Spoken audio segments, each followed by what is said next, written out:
Bem, gente, eu não queria que esse vídeo fosse pro ar, mas vai. Dormi muito mal essa noite. Provavelmente o Barra Pirei já sabe muito bem o que está acontecendo. Só que dessa vez eu não vou aguentar calado. São 11h20, 11h30 da manhã. Dormi muito mal. E vamos agora ao outro lado da história, né? Ao outro lado da história. Eu nunca me pronunciei sobre nada, mas dessa vez eu vou me pronunciar. Bem, eu nunca levei um tapa na bunda mesmo. Só tô fazendo isso porque eu tive o meu nome citado e o nome da minha irmã citado pelo meu pai. Eu nunca tomei mesmo tapa na bunda quando eu era criança. Também nunca dei motivos. Sempre fui uma criança muito boa, nunca me meti em parada errada. Todo mundo que conviveu comigo desde criança sabe muito bem disso. Sempre fui uma criança adorável, amável, nunca arrumei problemas. Estudei em colégio particular, graças a Deus.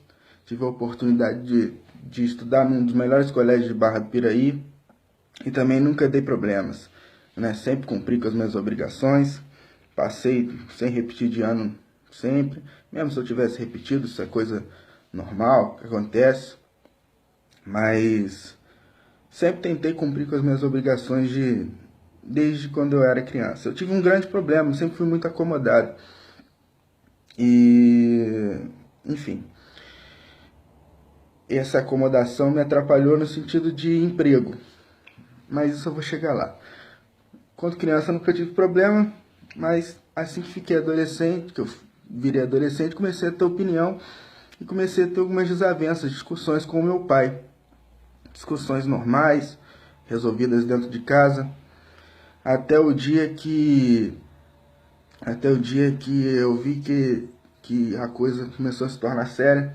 Num desses empregos que ele me arrumou, trabalhava como assessor de imprensa em Paulo de Fronten, já tinha perdido um estágio antes, um estágio na prefeitura, porque ele tinha brigado com o Zé Luiz e eu saí por conta disso, né?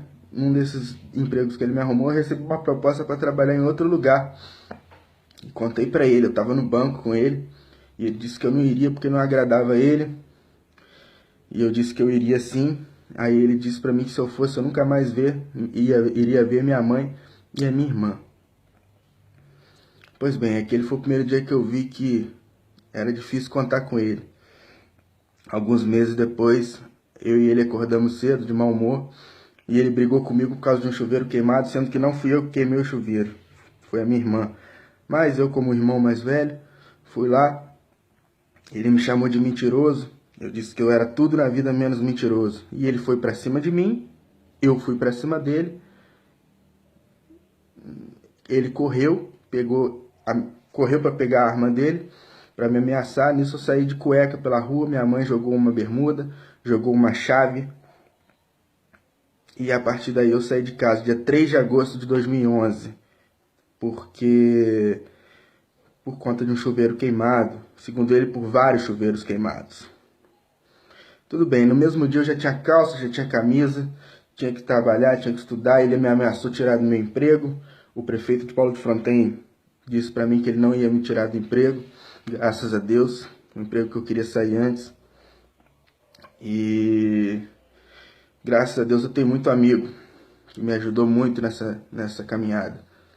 Passou-se o tempo, voltei a falar com meu pai, voltei a lidar com ele, minha mãe descobriu que tinha câncer, voltei a frequentar a casa deles e voltei a morar com ele quando a gente resolveu trabalhar junto. Meu pai mais uma vez me deu uma oportunidade de emprego porque mais uma vez eu estava trabalhando com o site do JBP, eu não estava satisfeito bem, também por culpa minha também não procurei outros empregos. Só que numa dessas oportunidades, meu pai que gosta de dar e de tirar, eu descobri o que eu amo, que é rádio. E comecei a trabalhar no programa do Francisco Barbosa. Mas, como sempre, meu pai arrumou uma confusão lá com o Barbosa, por uma questão deles, né? Meu pai acha que ele foi roubado no programa, algo que ele deveria resolver na justiça, né? E eu disse para ele antes dele brigar, que ele não precisava brigar, e achou por bem que eu deveria sair junto, sendo que o que era acordado comigo era cumprido. Eu recebi um salário de R$1.000 e recebi em dia, e eu não tinha por que abandonar o programa. Não abandonei. Quando voltei para casa, fui recebido a ameaças de que eu era covarde, que eu iria me ver no tribunal. Pois bem, antes de brigar, eu arrumei minhas coisas e saí de casa. Minha mãe não entendeu nada, minha irmã não entendeu nada, mas eu saí. Uma semana depois, minha mãe descobriu as amantes dele na rua. E tá tudo printado, tá, gente? Tudo que eu tenho aqui tá printado.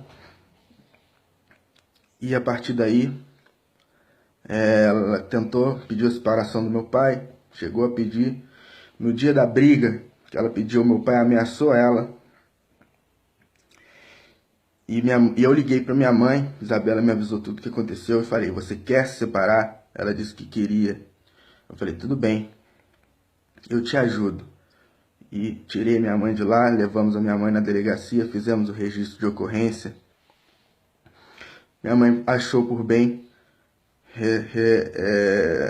resolveu voltar, é uma opção dela, que eu respeito, não concordo, mas respeito. E eu decidi me afastar dos dois, até para eu poder viver minha vida e eles viverem a vida deles. Passou mais um tempo, agora ele resolveu dar um soco na cara da minha irmã. A minha irmã foi criada como uma patricinha, tem os defeitos dela, mas mulher nenhuma merece tomar soco na cara, muito menos o pai de uma filha. E mais uma vez eu estava aqui na minha volta, morando em Volta Redonda, mas eu estava por luz divina aqui. E a Isabela fez contato comigo e eu disse, você quer acabar com isso? Ela disse, quero. Mais uma vez printada, ela inclusive gravou áudios dele gritando com ela. E eu disse, eu posso te ajudar. Porque é isso que eu faço, gente. Eu ajudo as pessoas que eu amo. E quando algum problema tiver, procurem saber os dois lados da história. Eu só tô gravando esse vídeo porque eu tive o meu nome citado. E eu tô cansado de aguentar tudo calado. Porque Barra do Piraí tem que saber quem é quem. Tá bom? Um abraço. E eu não tenho medo de ninguém. Porque quem não deve, não teme. E que quem age com a verdade está sempre pautado pela razão. Porque a gente planta arroz e colhe arroz. Ninguém planta arroz e colhe feijão, não. E é isso. Eu sigo a minha vida trabalhando honestamente, tentando lutar. Aprendi na marra que a acomodação só traz problemas. E que Deus ilumine a minha irmã, porque ela vai conseguir também.